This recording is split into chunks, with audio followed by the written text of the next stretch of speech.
자, 히브리서 10장 1절 한번 펴보십시오. 세대적 진리를 지금 우리가 계속해서 공부를 하고 있죠. 제목은 뭐냐 그러면 원형과 모형이에요. 모형과 원형. 여러분이 모형과 원형을 잘 이해해야 성경을 잘 이해할 수가 있어요. 이거를 원형과 모형을 모르고 뭐가 뭔 말인지 모르고 그러니까 자꾸 따로따로 이렇게 다 해석을 해버리고 이상한 교리들이 나오고 그러는 것이에요. 자, 히브리서 10장 1절 시작. 율법에는 다가올 선한 것들의 그림자는 있으나 그것들의 형상 자체는 없으므로 그들이 해마다 계속해서 바치는 희생제물들로는 그곳으로 나오는 자들을 결코 온전케 할 수 없느니라. 아멘. 성경에서는 그 모형이 나와요. 그리고 그림자가 나와요. 예패가 나와요. 예패. 이런 것은 다 간접적이고 장차 다가올 것들의 그림자들이에요. 원형은 반대로 실체. 모형에 대한 실체. 모형이 뭐예요? 더비. 여러분 햇빛이 강하게 쩔 때 서 있으면 뭐가 생깁니까? 여러분의 모양을 똑같이 한 그림자가 하나 생깁니다. 그런데 그림자가 몸의 실체는 아니지 않습니까? 그림자는 햇빛이 가려지면 없어져 버리지 않습니까? 모형은 예표예요. 그래서 방금 우리가 본문에 읽었던 히브리서 10장 1절은 뭐래요? 율법은 보이지 않는 그림자라 그랬어요. 율법은 보이지 않는 그림자. 근데 모형은 그것이 예언이 성취가 되면 뭐가 되는 거예요? 실체가 되어버리는 거예요. 실체. 되어버리는 거예요. 모형이나 예패가 이루어지면 예언이 성취가 되면 실체가 된다 그 말이에요. 그래서 이것을 잘 알고 오늘 공부를 해나가도록 하겠습니다. 마태복음 13장 52절로 말하는 천국의 비유가 나오지 않습니까? 이 천국에 관한 교훈을 받는 모든 서기관들은 여기서 서기관들은 성경 교사들을 말하는 것이요. 마치 자기 보물창고에서 새 것들과 옛 것들을 꺼내오는 집주인과 같다고 했어요. 여기서 옛 것들은 뭐예요? 올드. 옛 것은 뭐예요? 구약 성경에 나오는 모형을 말하는 것이에요. 구약 성경에 나오는 모형.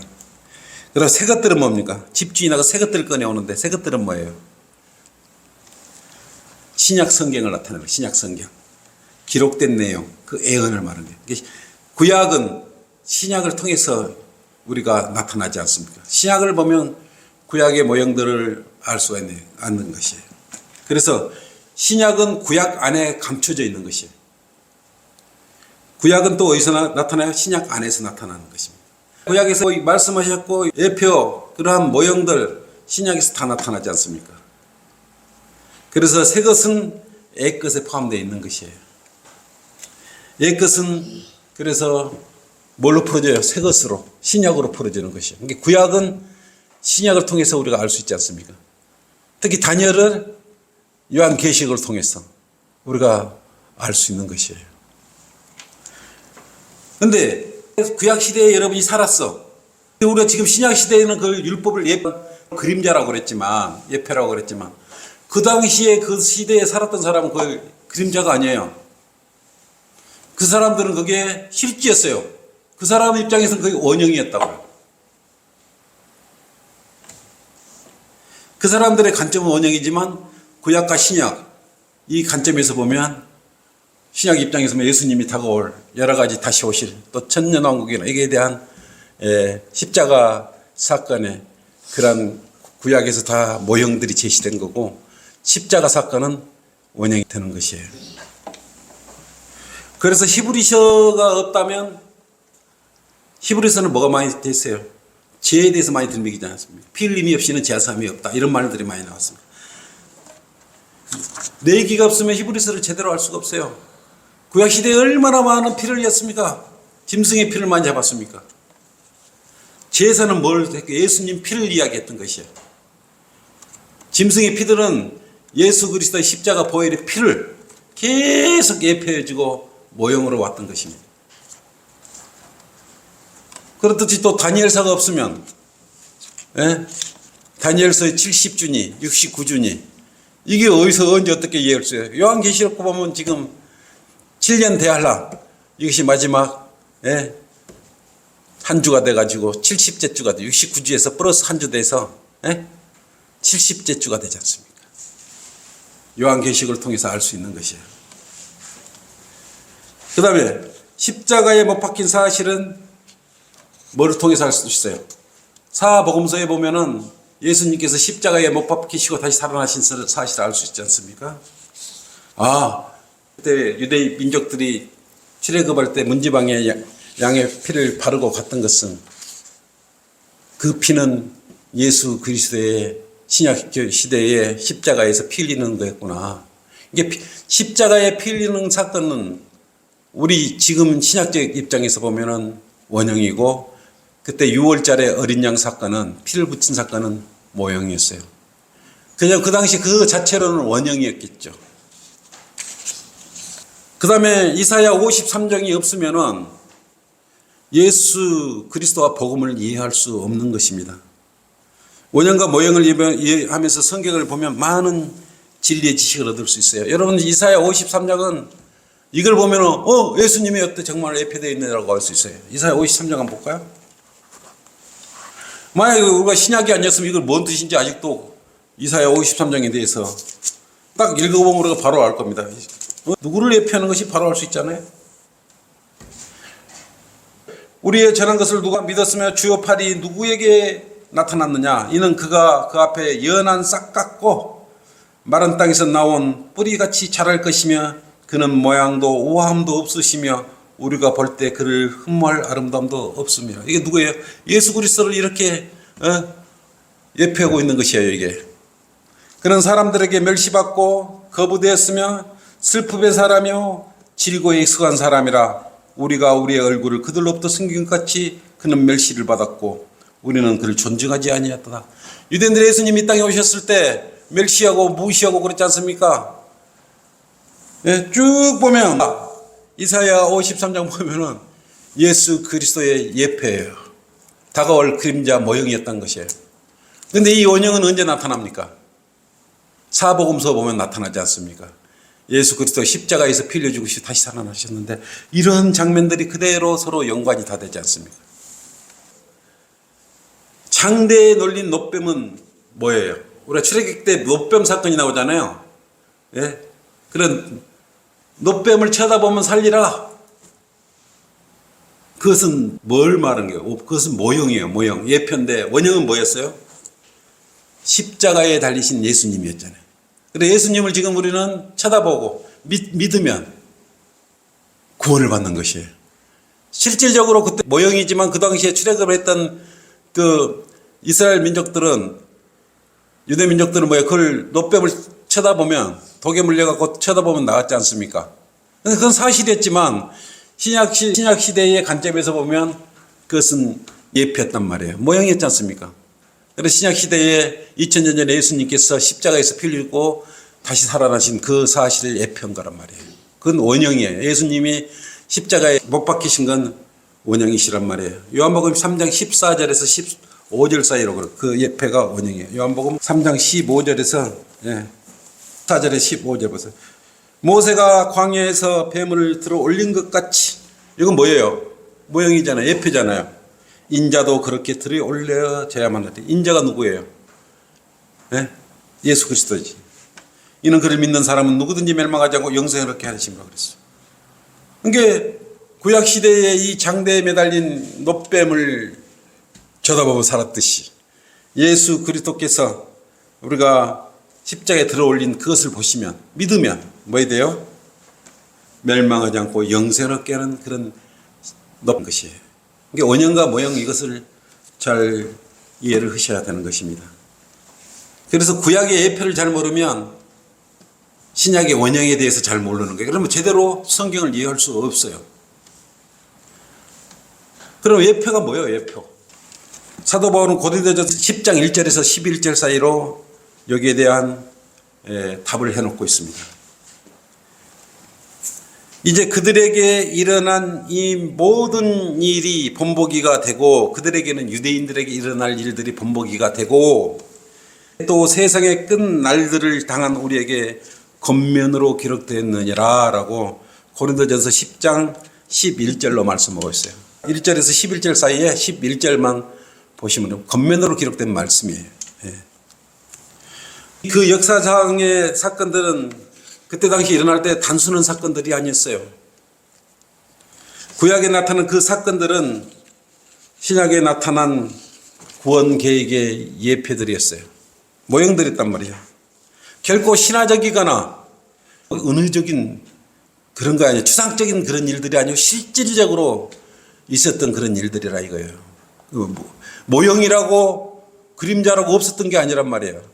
그 시절에 구약 시대에 분명히 그렇게 있었고 일어났던 일들이라 이거예요. 그래서 우리 교훈을 위해서 기록된 것이었다는 것입니다. 히브리서의 말씀 기록자도 그렇게 말했지 않습니까? 10장 1절로 율법에는 다가올 것들의 선한 것들에 뭐가 있어요? 그림자는 있으나 그랬어요. 그 자체가 그들의 행상 자체는 없다고 말하고 있어요. 다시 말해서 구약의 예표들은 단지 그림자라는 것이에요. 그냥 예표들이에요. 원형은 뭐예요? 구약의 원형은 신형이겠죠. 아까 노뱀의 예표의 원형은 뭐가 될까요? 예수 그리스도예요. 예수 그리스도. 그림자는 실상이 없으면 그림자는 없어요. 실상 원형이 없으면 그림자가 생길 리가 없지 않습니까? 우리가 이 그림자 놀이 많이 했잖아요. 손가락으로 이러면 무슨 모양도 나오고 이렇게 뭐 그림자가 돼서 나오는 거. 근데 원형은 손이 없고 이 손을 통해서 빛이 나간 그림자. 이것은 모형이었다는 것이에요. 그래서 원형이 있기 때문에 모형이 있는 것입니다. 그림자는 완전한 모습이 아니고 불완전하잖아요. 원형이 완전한 것이지 율법이나 그림자나 원형이 똑바른데 그림자가 비치는 모습에 비치는 모양에 따라서 길게도 비치고 작게도 비치고 각도에 따라 다르지 않습니까? 이게 모형은 그림자는 완전하지 않다. 원형은 완전하다 이렇게 보시면 되는 것입니다. 그래서 실상은 원형은 완전하고 모형은 불완전하다 이렇게 생각하시면 됩니다. 예표는 여러 가지로 나타나지 않습니까? 성경에서 어떤 경우는 사람, 인물로 나타나기도 하고 예표적인 사건으로 나타나기도 하고 또 어떤 의식들로 나타나기도 하고 또 어떤 미래에 일어날 사건 또는 의식을 통해서 나타나기도 하는 것입니다. 다음 예표들을 한번 보도록 하겠습니다. 잘 보세요. 구약에 나타난 예표들 중에 인물을 통해서 나타난 예표들 한번 봐보세요. 아담, 카인, 아벨, 멜키세덱, 아브라함, 이삭, 요셉, 모세, 여호수아, 다윗, 요나. 여기 다 예표예요, 예표. 근데 솔로몬은 예수님의 예표이면서 적그리스도의 예표도 돼요. 초기에 이렇게 참으로 지혜와 맹철을 거둬서 잘 통치를 했지 않습니까? 후반에는 그냥 이방 여인들이 다 받아들여 버려요. 그래서 적그리스도의 예표가 되기도 해요. 또 모형적인 사건 있잖아요. 예표적인 사건이 뭐가 있어요? 노아우 홍수, 이집트의 재앙, 유월절, 아까 말했던 노뱀 사건, 요단강을 건너는 것, 도피성, 이런 하나의 그때 당시에 있는 것이에요. 또 예표적, 모형적인 의식이 있지 않습니까?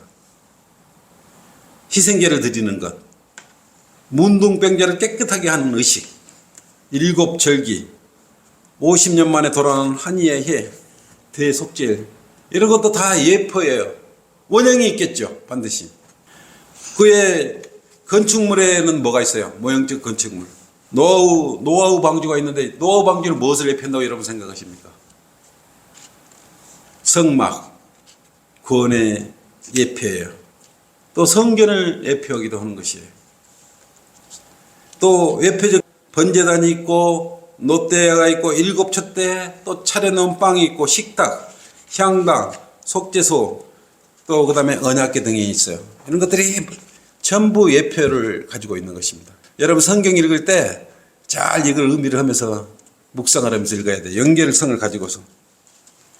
또 숫자도 있지 않습니까? 하나, 셋, 넷, 일곱, 열둘 뭐 이런 숫자들.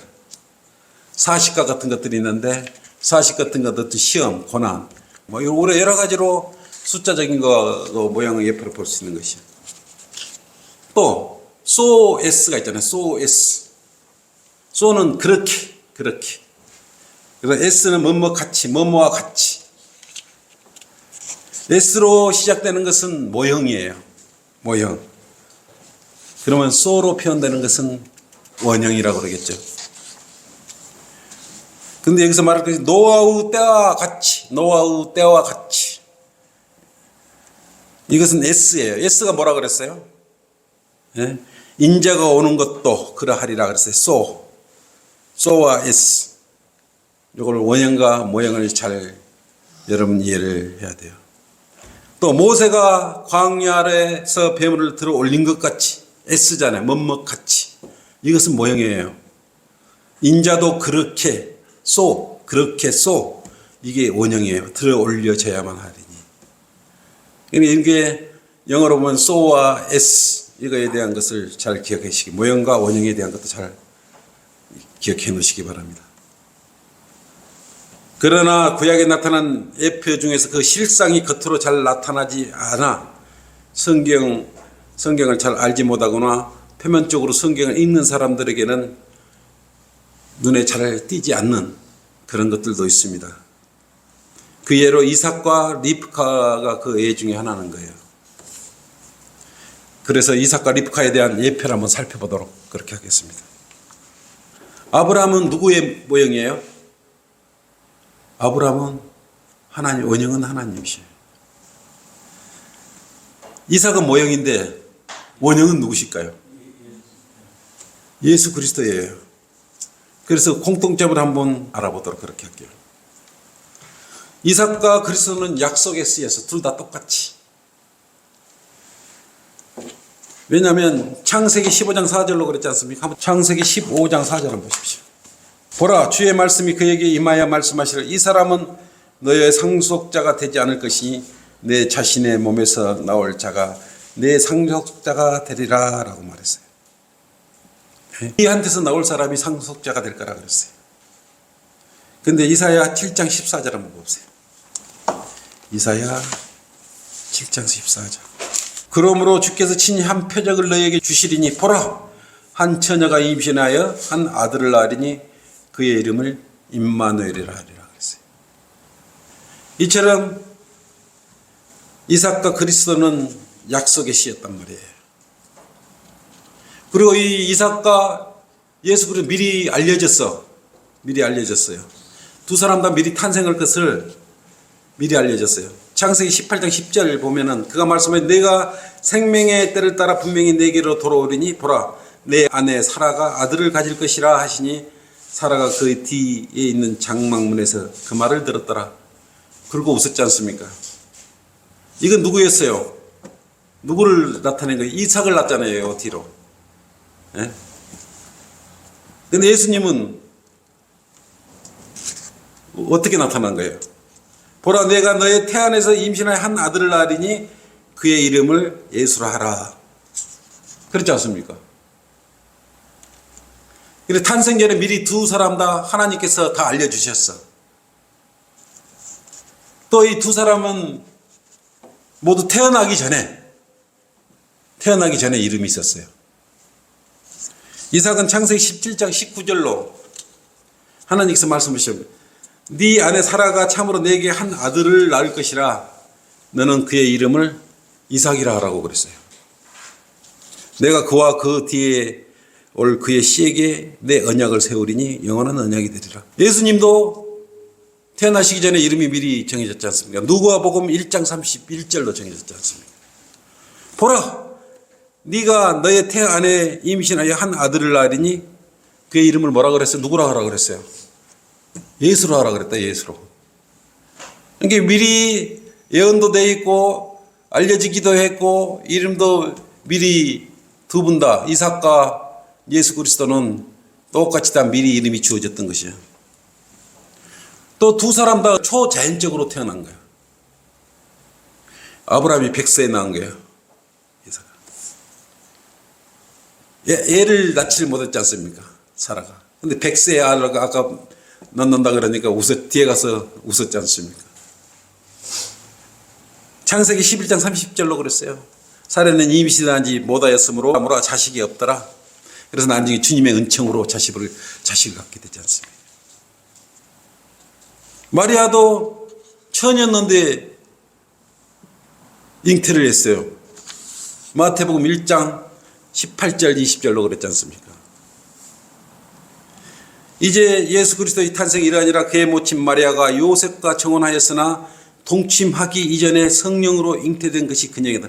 동침하기 전에 잠자리를 함께 하기 이전에 성령으로 잉태된 것이 그녀에게 나타났다라 그랬단 말이에요. 그래서 그녀의 남편 요셉은 의로운 사람이라 그녀를 공개적인 본으로 삼기를 원치 않고 은밀히 버리기로 작정하더라 그랬어요. 그러나 그가 이 일들을 생각하고 있을 때 보라 주의 천사가 꿈에 그에게 나타나 말하기를 너 다윗의 아들 요셉아 내 아내 마리아를 네게 데려오는 것을 두려워 말라. 그녀에게 잉태된 아기는 성령으로 잉태된 것이라 그랬어요. 이처럼 이삭과 예수 그리스도는 초자연적으로 태어났던 것입니다. 그리고 두 사람 다 독자였어요. 독자. only son. 독자였단 말이에요. 창세기 22장 한번 보세요. 2장 2절. 하나님께서 말씀하시기를 내 아들 곧 내가 사랑하는 내 독자잖아요. 독자 이삭을 이제 데리고 모리아 땅으로 가서 산들 중에서 내가 내게 알려줄 한 산에서 그를 자기 아들을 번제로 드리라고 이렇게 했지만 어쨌든 여기서 뭡니까? 독자였단 말이에요. 요한복음 3장 16절을 한번 보세요. 요한복음 3장 16절을 보세요. 독자 이야기다가 하나님께서 세상을 이처럼 사랑하셔서 그의 독생자를 주셨으니 이는 그를 믿는 사람은 누구든지 멸망하지 않고 영생을 얻게 하심이라 그랬어요. 이게 이삭도 독자, 예수 그리스도도 독생자, 독자 이렇게 두 분은 태어났던 것이에요. 또 두 사람 다 모두 친척에게 조롱과 박해를 받았어요. 창세기 21장 9절에 10절로 살아가 보니 이집트의 하갈의 아들 곧 그녀가 아브라함에게 낳아준 아들이 조롱하고 있더라. 조롱당하고 있잖아요. 하갈은 여종이었잖아요. 그러므로 그녀가 아브라함에게 말하기를 이 여종과 그녀의 아들을 내어 쫓으소서. 이는 이 여종의 아들은 내 아들 이삭과 함께 상속받지 못할 것이니라. 그리고 둘 다 들여졌어요. 들여져. 뭘로 들여졌어요? 번제물로 들여졌어요. 이삭도 예수 그리스도는 십자가에 엎드려졌던 것이에요. 이삭이 자신을 태울 때 나무를 지고 갔듯이 그리스도도 자신의 나무 십자가를 지고 갔던 것이에요. 그리고 이삭이 기꺼이 제단으로 갔던 것처럼 이삭이 직접 그 나이에 나이 드신 자기 아버지와 같이 그 번제단에 자기 스스로 들어놓은 거예요. 예수님도 스스로 십자가를 메고 올라갔지 않습니까? 그런데 두 사람 다 모두 자신의 아버지께 버림을 받았어. 창세기 22장 12절 그가 말하기를 내 손을 아이에게도 대지 말고 아무 일도 그에게 하지 말라. 내가 내 아들 내 독자로도 내게 아끼지 아니하였으니 나는 이제 내가 하나님을 들여오는 줄을 알더라 하더라 그랬단 말이에요. 이게 번제물에 올렸을 때 칼로 내리치려고 그랬지 않습니까? 부모님이 자기 자식을 칼로 내리치라 그랬을 때 그 마음이 어떻겠어요? 예수님도 뭐라 그랬어요? 마태복음 27장 46절로 나의 하나님 나의 하나님 어찌하여 나를 버리셨나이까? 그랬어요. 이렇게 두 이삭과 예수 그리스도는 서로 이렇게 닮은 그런 게 많은 거예요. 이게 이삭은 사실은 예표예요. 예표. 예수 그리스도의 예표예요. 원형은 누구예요? 원형은 예수 그리스도예요. 또 두 사람이 모두 죽음에서 부활했어. 이삭과 예수님도 죽음에서 부활한 것이야. 아예. 예수님은 아예 죽었다고 부활하셨잖아요. 그리고 예표잖아요. 히브리서 11장 한번 펴보십시오. 17절 19절. 믿음으로 아브라함은 시험을 받을 때 이삭을 제물로 드렸으니 그 약속들을 받은 자가 그의 독생자를 드린 것이라. 그에 관하여 말씀하시기를 내 씨라 불릴 자는 이삭에게 난 자라 하셨으니 그는 하나님께서 죽은 자들로부터 그를 살리실 수 있으리라고 생각했습니다. 이로써 그는 모형이라고 해서 모형으로서 그를 죽은 자 가운데 다시 받은 것이라고 했어요. 그래서 둘 다 이삭도 죽음으로부터 부활했고 예수님도 죽었다고 부활하신 것이요. 성경을 통해서 예수 그리스도와 닮은 예표가 이삭이었어요. 이삭. 또 이삭도 많이 보면 요셉도 예수 그리스도의 예표에 많이 그렇게 닮은 것이에요. 여러분 이제 오늘 창세기를 읽으면 어떻게 읽어지겠어요? 아, 앞으로 예수님과 이렇게 예표구나. 앞으로 신약에 가면 이렇게 모형들을 봤을 때 예수님의 우리가 신약 시대가 알고 있는 읽고 있는 예수 그리스도의 원형을 알 수 있잖아요. 그래서 그 시절에는 이게 원형이었지만 지금 시대에 보면 이삭은 예수 그리스도의 예표예요. 이렇듯 예표와 원형은 성경에 경경에 많이 있어요. 그러나 전체적으로 보면 딱 구약을 절반 딱 잘라놓고 보면 율법이니 뭐니 이것은 예수 그리스도의 예표예요. 그리고 천년왕국, 대환란, 욥기 같은 건 대환란의 예표. 이거 다 돼 있기 때문에 그것을 여러분이 알고 성경책을 읽고 공부를 하면 진리의 지식에 굉장히 많이 올라갈 수 있는 것이에요. 오늘 다른 것보다는 원형과 모형 이것을 정확히 인지를 하고 오늘부터라도 성경 말씀을 읽을 때 이것만 있는 게 아니에요. 많은 것들이 뭐 예수 그리스도 예표뿐만 아니라 천년왕국의 예표, 대환란의 예표들 굉장히 많이 있습니다. 그러니까 여러분 성경 할 때 그냥 쑥 읽어가지 말고 특히 구약을 읽을 때는 신약에는 어떤 제목하고 연결이 될까? 무엇을 예표가 있을까? 이것을 생각하면서 읽어가면 아마 여러분들 이거 또 무릎 탁탁 칠 거예요. 이렇게 우리가 하나씩 조금씩 알아가면서 진리의 지식에 이르러가는 것이에요. 자, 이걸로 마치도록 하겠습니다.